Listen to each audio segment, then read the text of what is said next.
तो एक्सरसाइज 10.2 हम लोगों ने खत्म कर दी है। एक्सरसाइज 10.2 के बाद अब हम लोग को बताना है एक्सरसाइज 10.3 का introduction.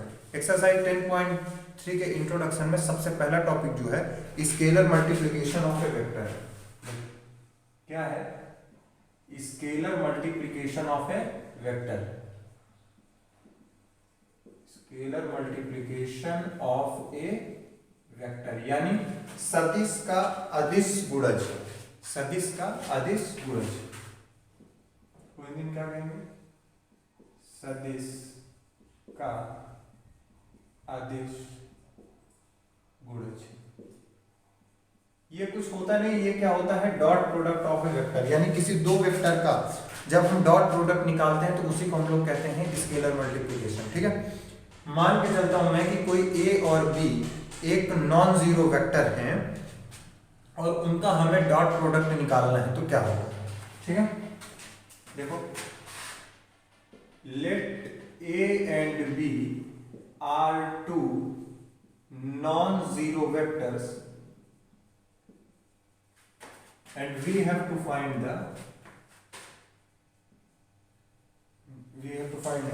if A and B are two non-zero vectors making angle theta, making angle theta between them,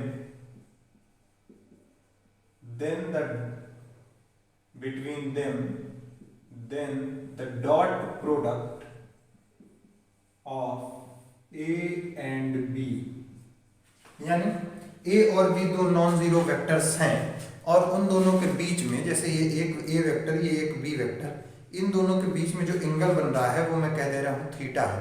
तो इनका डॉट प्रोडक्ट क्या होगा? डॉट प्रोडक्ट ही स्केलर प्रोडक्ट होता है। तो डॉट प्रोडक्ट इनका फॉर्मूला होता है A vector dot B vector is equals to mod of A vector mod of B vector cos theta. ठीक है, यानी अगर कोई दो वेक्टर है और उसका डॉट प्रोडक्ट निकालना है तो A vector dot B vector is equals to mod of A vector mod of B vector cos theta. ये बात समझ में आ गई? ये बात समझ में आ गई। तो अब हमें क्या निकालना होगा? अब अगर मैं थीटा एंगल आपको बना के दिखाऊं, इसमें थीटा एंगल अगर मैं बना के दिखाता हूं, जैसे मैंने बताया, ये मान चलो मैं कह दे रहा हूं बी वेक्टर, ये मान के चलो मैं कह दे रहा हूं ए वेक्टर। ए वेक्टर और बी वेक्टर दोनों के बीच में एंगल थीटा। ठीक है, और इसी का डॉट प्रोडक्ट क्या होता है? Mod of A mod of B cos theta. अब सोचो, थीटा के बदलने से ए डॉट बी की वैल्यू बदलेगी। क्यों? क्योंकि मान चलो तुम्हें कोई ए वेक्टर दे दिया, उसका मैग्नीट्यूड फिक्स हो जाएगा, यानी उसका परिमाण जो है फिक्स हो जाएगा। और अगर कोई बी वेक्टर दे दिया तो उसका भी परिमाण यानी मैग्नीट्यूड फिक्स हो जाएगा, यानी बदलेगा क्या? केवल कोण। कोण के बदलने से ए डॉट बी का जो मान होगा यानी जो वैल्यू होगी ये बदलेगी। ठीक है, अब समझो कैसे कैसे क्या क्या हो सकती है। इफ यानी अगर थीटा कितना हो? 0 डिग्री। अगर थीटा 0 डिग्री होगा तो A vector dot B vector का फॉर्मूला क्या बनेगा? Mod of A mod of B cos 0, और कॉस 0 की वैल्यू क्या होती है? 1। हमें पता है कॉस 0 इक्वल्स टू 1। तो क्या होगा? A vector dot B vector is equals to mod of A mod of B. यानी अगर 0 डिग्री बना तो ए डॉट बी बनेगा mod of A mod of B. ये बात समझ में आ गई? अब अगला देखो क्या है। If theta is equals to 90 degree, अगर थीटा 90 डिग्री है तो A vector dot B vector is equals to क्या बनेगा? Mod of A mod of B cos 90। Cos 90 की वैल्यू होती है 0। कितनी? 0। देखो, cos 90 degree is equals to 0। तो अगर 0 का मल्टीप्लाई करेंगे mod of A mod of B में तो क्या बनेगा? 0।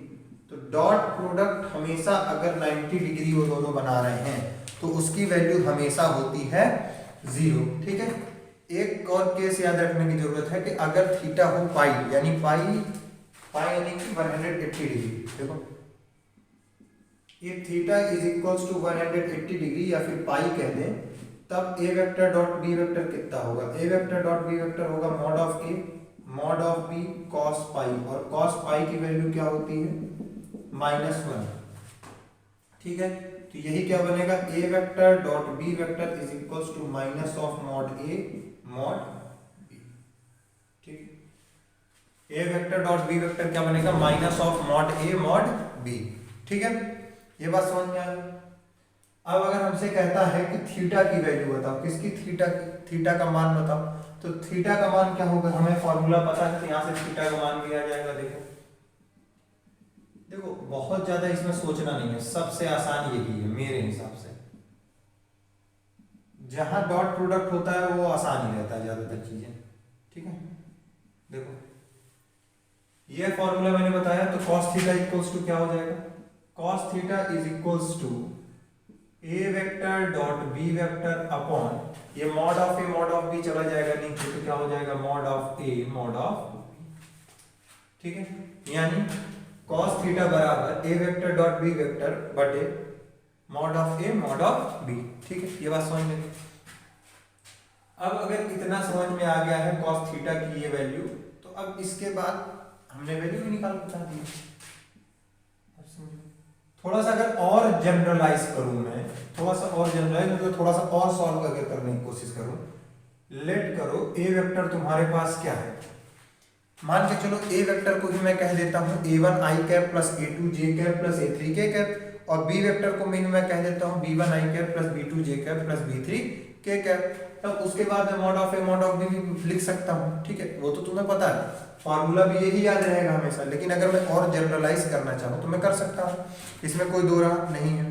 ठीक है, देखो ए वेक्टर को अगर मैं लिखता हूँ a1 i cap plus a2 j cap plus a3 k cap, और बी वेक्टर को अगर मैं लिखता हूँ b1 i cap plus b2 j cap plus b3 k cap, तो मॉड ऑफ ए क्या होगा, मॉड ऑफ ए होगा, यानी उसका परिमाण अगर निकालना होगा तो i के साथ क्या है a1, तो a1 का स्क्वायर, j के साथ क्या है a2, तो क्या होगा a2 का स्क्वायर, k के साथ क्या है a3, तो a3 का स्क्वायर। मॉड ऑफ b क्या होगा, अंडर रूट ऑफ i के साथ क्या है b1, तो b1 का स्क्वायर, j के साथ क्या है b2, तो b2 का स्क्वायर, k के साथ क्या है b3, तो b3 का स्क्वायर। ये वैल्यू हो गई, तो mod of A mod of B की वैल्यू यहां रख सकते हैं, तो cos थीटा क्या होगा, cos theta is equals to A vector dot B vector upon mod of A की वैल्यू क्या होगी, a1 square plus a2 square plus a3 square, ठीक, into b1 square plus b2 square plus b3 square. ठीक है, तो cos theta का एक formula उसी से बन के निकल के आता है ये। ठीक है, ऐसा नहीं कोई अलग से फॉर्मूला, याद तुम लोग हमेशा यही रखो, क्योंकि mod of A mod of B निकालना आता ही है, mod of A mod of B निकालना आता है, तो ये बस उसी से जनरलाइज करके लिखा गया है। ठीक है, अब और क्या क्या है इंट्रोडक्शन में, देखो ये सारी चीजें हमने सीख ली डॉट प्रोडक्ट में। अब थोड़ा थोड़ा और कुछ जानते हैं। देखो बहुत हल्की हल्की चीजें हमें धीरे धीरे देखती जानी है, हल्की हल्की चीजें धीरे धीरे देखेंगे, कब पूरा हो जाएगा पता भी नहीं चलेगा। ठीक है, अब देखो आई जे के कैप की मैंने बात की थी, तो आई जे के कैप क्या है, एक यूनिट वेक्टर है। आई कैप जे कैप के कैप ये एक यूनिट वेक्टर है, मैंने एकांक सदिश बताया था। अब समझो, अगर मैं आई डॉट जे की बात करता हूँ, आई कैप डॉट जे कैप, ये दोनों आपस में कैसे होते हैं, अगर आई ऐसा तो जे ऐसा, मतलब आपस में कैसे 90 डिग्री का कोण बनेगा, यानी 90 डिग्री का अंश बनेगा। अगर 90 डिग्री का अंश बनेगा तो आई डॉट जे का फॉर्मूला लिखूंगा, तो mod of I mod of J cos कितना 90, क्योंकि आई जे के समझो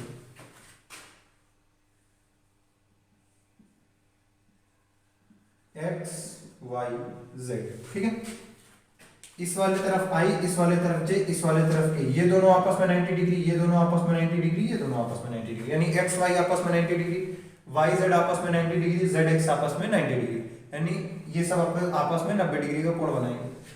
तो mod of I mod of J cos 90, और cos 90 की वैल्यू फिर मैंने बताया 0, तो आई डॉट जे क्या होता है 0।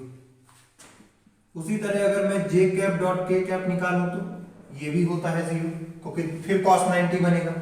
उसी तरह अगर मैं आई कैप डॉट के कैप निकालूं तब ये भी होगा 0। यह सब जगह बनता है 90 डिग्री का एंगल।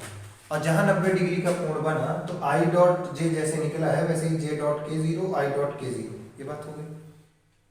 अब हमें क्या देखना है इसी के साथ थोड़ा थोड़ा और, देखो एक एक स्टेप बस देखते जाना है, अपना काम हो जाएगा। ठीक, अगले मैं कह रहा हूं मुझे आई कैप डॉट आई कैप निकालना है, तब क्या होगा mod of I cos zero, क्योंकि आई तो यही है ना, और आई का आई से dot product cos zero degree, और कॉस जीरो डिग्री की वैल्यू क्या होती है, कॉस जीरो होता है ना, यानी ये क्या होगा आई डॉट आई, और हमें पता है कि आई एक यूनिट वेक्टर है तो इसकी वैल्यू 1 होगी और इसकी भी वैल्यू 1 होगी, तो ये 1 ही निकल के आएगा। ठीक है, तो क्या है ए का परिमाण, ये मैग्नीट्यूड की बात करें तो एकांक सदिश है यानी यूनिट वेक्टर है तो इसकी मैग्नीट्यूड 1 ही आना है, तो 1 × 1 1 आ गया, तो आई डॉट आई 1 हो गया। उसी तरह जे vector J cap dot J cap भी 1 ही आता है, के कैप डॉट के कैप भी 1 ही आता है। ठीक है, इस बात में कोई दिक्कत नहीं होगी। ठीक है, अब समझो आई डॉट आई लिख दिया, जे डॉट जे लिख दिया, के डॉट के लिख दिया, आई जे के आई के ये तीनों लिख दिया, तो ये सब अभी काम की बातें हैं जो हमें सारी बातें याद रखनी है। ठीक है, मेरे हिसाब से यहां तक में कोई डाउट नहीं होगा। अब हमें क्या लिखना है, projection of A vector on A line, यानी किसी लाइन में किसी वेक्टर का प्रोजेक्शन। ठीक है, यानी सदिश का प्रक्षेप किसी रेखा पर। ठीक, अब उसके लिए इसको लिख लो पूरा, इसको मैं मिटा लूं उसके बाद मैं बताता हूं। ठीक है, तो इसको लिख लो पहले,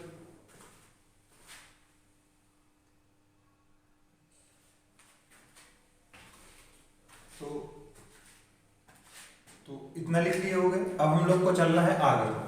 देखो जितना मेन काम का था वो सब मैं बता चुका हूं, थोड़ी सी एक चीज और है, projection of A vector on A line, इसको भी देखो क्या है, projection of A vector on A line. ठीक है, यानी सदिश का रेखा पर प्रक्षेप।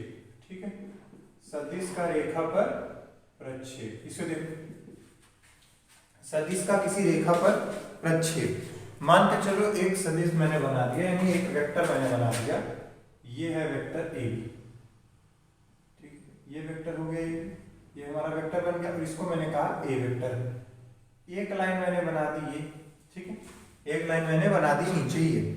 ठीक है, अब समझो ये लाइन है, किसी एक वेक्टर ए का किसी लाइन यानी किसी रेखा हो गई एल, इस रेखा पर प्रक्षेप तो होता कुछ नहीं है, ऊपर से एक लाइट फेंकनी है, ऊपर से एक लाइट गिरानी है, और जहां पे इसकी परछाई जितने पे बनेगी वही इसका क्या होता है, प्रक्षेप यानी प्रोजेक्शन। तो यहां से ऊपर से हम लाइन गिराएंगे, जब लाइट गिराएंगे तो इसका प्रक्षेप कुछ यहां बनेगा, ये इसका प्रक्षेप बनेगा, मान के चलो ये हो गया सी।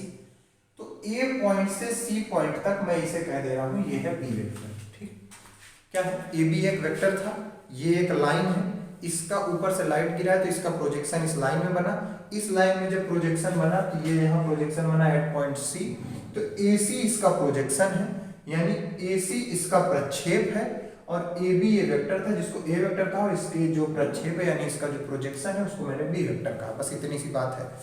मान के चलो ये आपस में थीटा एंगल बनाते हैं, कितना थीटा एंगल बनाते हैं। तो तुम्हें दिख रहा होगा वो 90 डिग्री है, ये 90 डिग्री की तरह ही होता है। ठीक है, ये 90 डिग्री ये लाइन, तो क्या होगा अगर मैं cos थीटा लिखूंगा तो बेस अपॉन हाइपोटेन्यूज, तो बी वेक्टर अपॉन ए वेक्टर लिखूंगा, और अगर मैं ए डॉट बी लिखता हूं तो क्या होगा, देखो A vector dot B vector is equals to mod of A mod of B cos theta. ठीक, mod of A mod of B cos theta, और मुझे क्या जानना है, इसका प्रक्षेप, और इसका प्रक्षेप क्या होगा, ये बी वेक्टर, ये बी वेक्टर। तो बी वेक्टर अगर मुझे लिखना है तो मैं इसको क्या लिखूंगा, देखो यहाँ पर cos theta is equals to A C upon A B, ये लिखूंगा। उसी तरह फिर मैं cos थीटा को क्या लिखूंगा, ए सी क्या है, ए सी है मेरा बी वेक्टर और ए बी है मेरा ए वेक्टर। ठीक, तो इसी को मैं आगे क्या लिखूंगा, बात समझना, मैं इससे बता रहा हूं। तो बी वेक्टर मेरा क्या बन जाएगा, ए वेक्टर कॉस थीटा, यानी ए कॉस थीटा मेरा क्या बन जाएगा, ए कॉस थीटा मेरा बन जाएगा क्या, बी वेक्टर। और बात समझो, ये जो ए बी और ए सी होता है ये मैग्नीट्यूड होता है, तो यानी इसके किसकी बात करेंगे हम, मैग्नीट्यूड की, ठीक है। तो जो प्रक्षेप है, समझो एक मैंने ये बनाया ए बी, एक हमारा वेक्टर था, इसका मैंने एक लाइन में प्रक्षेप बनाया, यानी इसका एक प्रोजेक्शन बनाया, उसको मैंने बी वेक्टर कहा। कॉस थीटा अगर लिखेंगे तो क्या होगा, ए सी अपॉन ए बी, तो ए सी बटे ए बी मैंने लिख दिया कॉस थीटा, यानी आधार बटे कर्ण, यानी बेस अपॉन हाइपोटेन्यूज, कोई गलत तो लिखा नहीं, सब सही है। ए सी कितना है, बी, और ये मैग्नीट्यूड होता है यानी परिमाण होता है, तो हो गया mod of B upon mod of A. Mod of B की वैल्यू चाहिए, यानी इसी का तो हमें मान चाहिए, इसी का अगर हमें मान चाहिए तो मॉड ऑफ बी क्या होगा, ए वेक्टर का मॉड कॉस थीटा। क्या तुम्हें यही लग रहा है कि mod of A, mod of A vector कर लो, चाहे mod of A vector cos theta, यही क्या बन गया तुम्हारा, बी वेक्टर का प्रोजेक्शन की वैल्यू, यही वैल्यू है, यही क्या है, प्रोजेक्शन की वैल्यू, प्रोजेक्शन वैल्यू यानी प्रक्षेप का मान। तो मैं ये लिख सकता हूं A vector dot B vector upon mod of B vector, यानी बी वेक्टर का परिमाण is equals to A vector का मॉड कॉस थीटा, और यही ए वेक्टर का मॉड कॉस थीटा क्या है, यही क्या है, प्रोजेक्शन यानी प्रक्षेप। बात समझ, इससे एक बात समझ पा रहे हो कि अगर मुझे ए वेक्टर का प्रोजेक्शन बताना है तो मैं क्या करूंगा, जिस पे गिरा रहे हैं तो A dot B, A dot B, और डिवाइड में जिसमें मतलब बटे में वो वाली वैल्यू जिस पे हमने प्रोजेक्शन गिराया, यानी देखो बी पे हमने बी वाला हमारा प्रोजेक्शन गिराने के बाद, प्रोजेक्शन बनने के बाद हमारा बी वेक्टर बन रहा था, तो बी वेक्टर का मॉड नीचे आया, ठीक है। जिस वेक्टर का प्रोजेक्शन बनाना है वो वेक्टर डिवाइड में नहीं आएगा, इसको याद करने का तरीका है कि ए डॉट बी लिखो और डिवाइड में यानी बटे में वो वाला वेक्टर का मॉड जो वेक्टर प्रोजेक्शन बनाने के बाद आया है, ठीक है। ये वाली बात हो गई। तो किसी चीज का प्रोजेक्शन कैसे है ये भी बता दिया। अब प्रोजेक्शन बता दिया तो अब समझो कि अगर मुझे क्या कहते हैं, कोई वेक्टर बनाना हो तब मैं कैसे लिखूंगा, देखो कोई वेक्टर लिखना हो तब मैं कैसे लिखूंगा, ठीक, इस बात को ध्यान देना। अगर मेरे पास मान के चलो कोई एक यूनिट वेक्टर दिया हुआ, यूनिट वेक्टर से मुझे एक वेक्टर बताना है, ठीक, एक यूनिट वेक्टर दिया हुआ है, A cap is equals to a1 i cap plus a2 j cap plus a3 k cap, ये दिया होगा यूनिट वेक्टर। यूनिट वेक्टर नहीं, ये क्या होगा, एक वेक्टर, ठीक, हमें एक वेक्टर दिया हुआ है, ठीक है, a1 i cap plus a2 j cap plus a3 k cap. इसके बाद हम क्या करेंगे, एक यूनिट वेक्टर बताएंगे। क्या है, देखो प्रोजेक्शन से हम एक वेक्टर निकाल के बता सकते हैं, ठीक है, ए वेक्टर की वैल्यू हम प्रोजेक्शन से भी निकाल के बता सकते हैं। कैसे, उस बात को देखना है। तो अगर ए कैप मैं लिखूंगा तो क्या होगा, a1 i cap plus a2 j cap plus a3 k cap upon under root of a1 square plus a2 square plus a3 square. चाहो तो सबको अलग अलग लिख लो और चाहो तो सबको साथ साथ लिख लो। इस बात को नोट करो थोड़ा सा।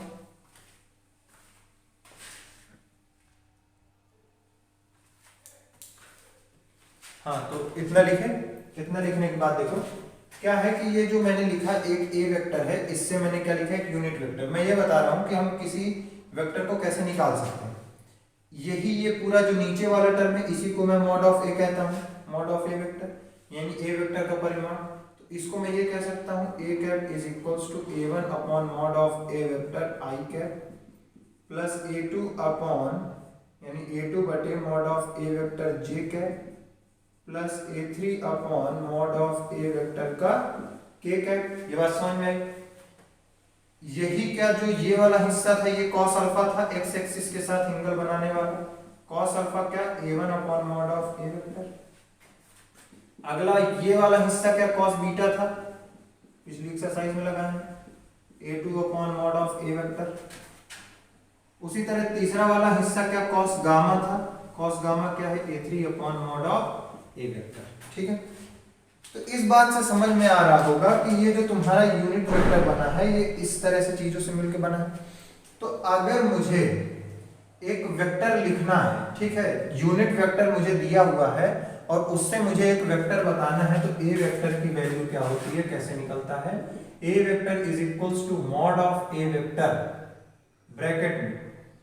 ब्रैकेट में क्या, cos alpha I cap plus cos beta J cap plus cos gamma K cap. बात समझो, मेरे पास एक यूनिट वेक्टर दिया था, इस यूनिट वेक्टर को देखो और मेरे पास ये पहला एक ए वेक्टर दिया हुआ है, इन दोनों में क्या वैल्यू बढ़ी हुई है, बस एक नीचे मॉड ऑफ ए बढ़ा हुआ है, इसी मॉड ऑफ ए को मल्टीप्लाई कर दिया, तो जब मॉड ऑफ ए को मल्टीप्लाई कर देंगे तो ये क्या है, कॉस अल्फा में mod of A, cos beta में mod of A, cos gamma में मॉड ऑफ ए, यानी इन सबको परिमाण दिया हुआ, ये सब क्या होगा, इस मॉड ऑफ ए से कट जाएगा। जब मॉड ऑफ ए से कट जाएगा तो बचेगा क्या, a1 आई कैप, a2 जे कैप और a3 के कैप, और यही क्या है हमारा ए वेक्टर, ठीक है। तो किसी भी यूनिट वेक्टर से हम लोग एक फाइनल वेक्टर निकाल सकते हैं, उसको निकालने का फॉर्मूला ये रहा, A vector is equals to mod of A vector bracket में cos alpha I cap, cos beta J cap, cos gamma K cap, ठीक है। बात समझ में आई है ए वेक्टर क्यों आगे है, क्योंकि ये जो किसी भी यूनिट वेक्टर में ये वाला जो मॉड वैल्यू है यही बस एक्स्ट्रा होती है, और इसी को हटा दो तो पूरा एक साथ लिख दो तो यही ए वेक्टर बना हुआ है। ये मॉड वैल्यू इन सारी मॉड वैल्यू को काट देगी तो क्या होगा, हमारा पूरा ये वाला वेक्टर निकल के चला गया। तो ये था हमारा 10.3 का इंट्रोडक्शन। इसको पढ़ने के बाद कोशिश करना कि 10.3 एक्सरसाइज सॉल्व करो, कोशिश करो कि हो जाएगी, नहीं तो अब इसके बाद नेक्स्ट वीडियो 10.3 के सॉल्यूशन पे। Thank you. और कुछ समझ में ना आए तो कमेंट कर देना, बता देना।